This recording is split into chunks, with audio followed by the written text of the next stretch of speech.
Hey guys, welcome back to another instalment of the Jedi In Exile. We are still on the Bad Batch hype. Now, it was Return of the Gungi this week. Love to see it. This is what we've been waiting for. He was on the trailer. We knew he was coming at some point. So this was episode 6 in the series. This was called Tribe. Matt, let's get into it.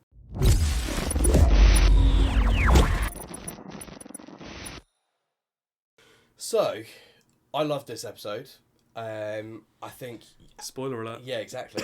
I mean, shocker from us that I loved something that Dave Filoni's done. But I don't think you can get more Star Wars-y than a Wookiee, a Jedi, some Stormtroopers. And some more Wookiees. Going at it.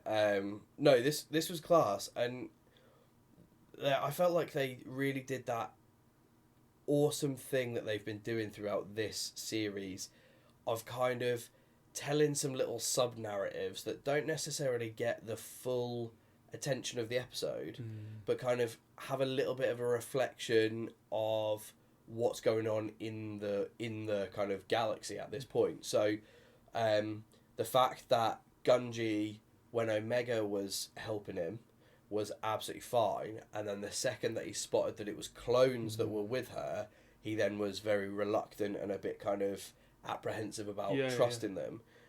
Just they understood that, didn't they? Yeah, because we obviously don't know what his story of Order 66 No, because we're thinking this is going to be probably now...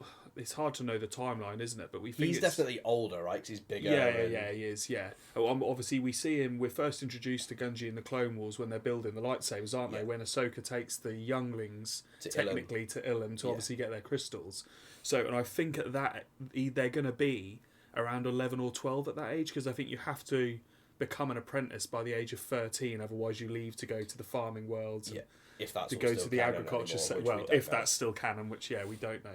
Oh, I think it is though, because the book Padawan about Kenobi talks about the agriculture sector. So, yeah, he's got to be around 14, 15, maybe 15 at most, I would say. Which is young for a Wookiee, though. Yeah. Well, yeah, considering Chewbacca is, 200, is he in, Rogue One in the originals? So, yeah, I mean, crazy. So he's so young.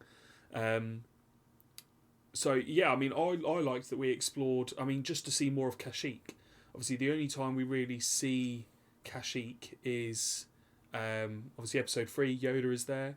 We see a fair bit of it on Jedi Fallen Order, so really good level on Kashyyyk there.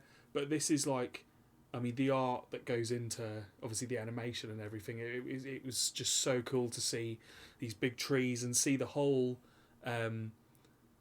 the trees are the planet. The Wookiees are just listening to the trees are talking back figuratively. It was just so cool to see the whole episode centre on the Wookiees, basically. Yeah, and obviously the episode was called Tribe, so we kind of expected that to be the case. I really hope this isn't the last that we see of Gungi and this kind of...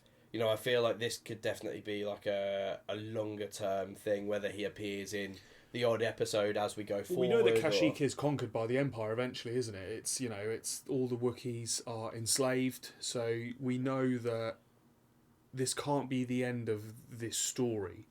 But I'd certainly, that's how I ended the episode, thinking, what happens? It all seems like it's all rosy. The Wookiees and Gungi have fought back the Empire, fought back the Trandoshans, but we know that the Empire, it's a world they want to conquer. They do enslave the Wookiees eventually. Yeah, they use them as the workforce, don't they? Yeah, they do. So it would be really interesting to see whether Gungi is found by Inquisitors, whether he goes under the radar, whether I expected maybe that he'd maybe given up on the Force to try and blend in and then would just become a Wookiee slave eventually. Obviously that's not the case. He's still got his lightsaber, which I always think is quite risky for a Jedi to have hiding, their lightsaber. But I guess the issue is that he's young and technically, so obviously doesn't necessarily know any different. Well, it's obviously the greatest weapon in pretty much the galaxy, isn't it? So you can understand why they'd want to keep it, but it's such a giveaway unless it's installed in obviously something. While we're here, can we just talk about his lightsaber? Yeah. Because I think it's one of the coolest designs of kind of like a normal single-bladed lightsaber. It's wooden, isn't it? Basically, Yeah, it's made from a certain tree. I think from Kashyyyk. Yeah, which is just cool. It's just so obviously lightsabers.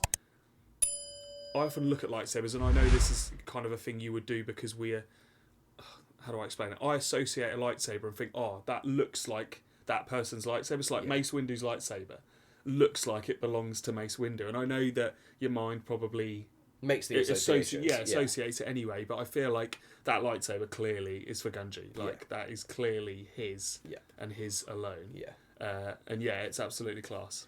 Can we also just take a second to address the fact that we brought up the fact that the stormtroopers in episode 3 of this series looked a little bit different, and we were kind of like, oh, maybe that's the transition period. These stormtroopers look normal.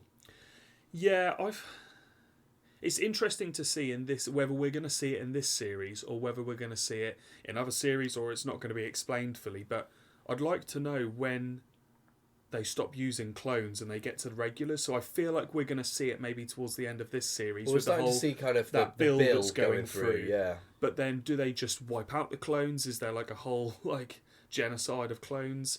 Is it that the clones are going to be just naturally grow old? Because obviously they've got a sped up. Well, we saw the one in Kenobi, didn't we? The like homeless guy. Yeah. And I think about Rex. So Rex must be about 60 in Rebels, and then he's in the Return of the Jedi. He's part of the assault group of Hans, isn't he, that go to Endor. So I wonder, the clones must be about 20 in normal years when they start fighting in the Clone Wars. So they must age double in time because it takes 10 years to age a clone to an adult. Yeah. So you'd think it's sped up twice. So the clones are still going to be of active age for a long while. Yeah.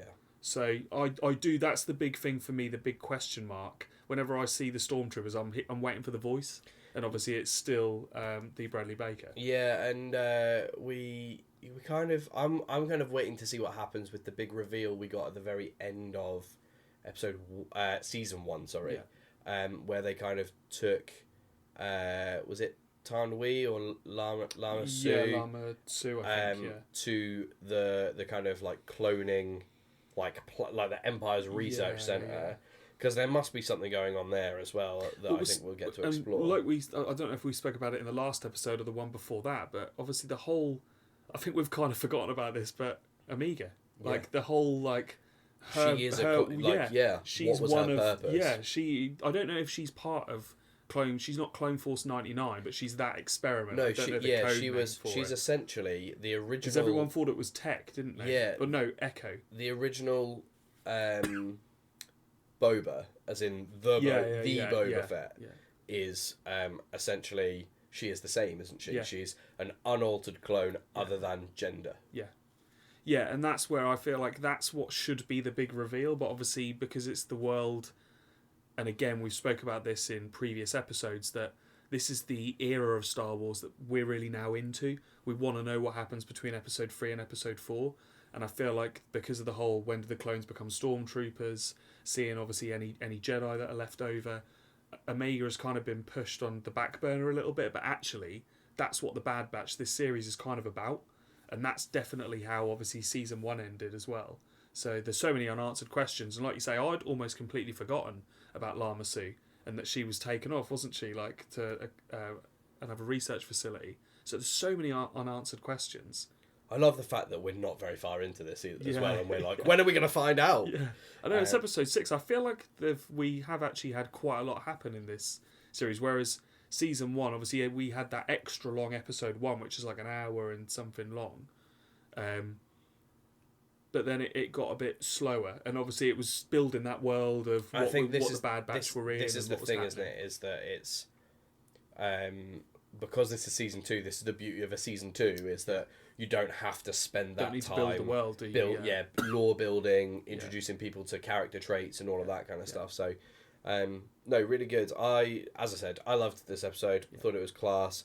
Nice to be back on Kashyyyk, and this felt very kind of true to Star Wars for me, having grown up with the original trilogy and stuff. So it was a real great episode. Yes, it was. So you guys let us know what you think, and if you have enjoyed this, hearing us talk about this Of review, course you have. then check out some of our other great content right here. Other than that, guys, we'll see you all really soon in the next one. May the force be with you all.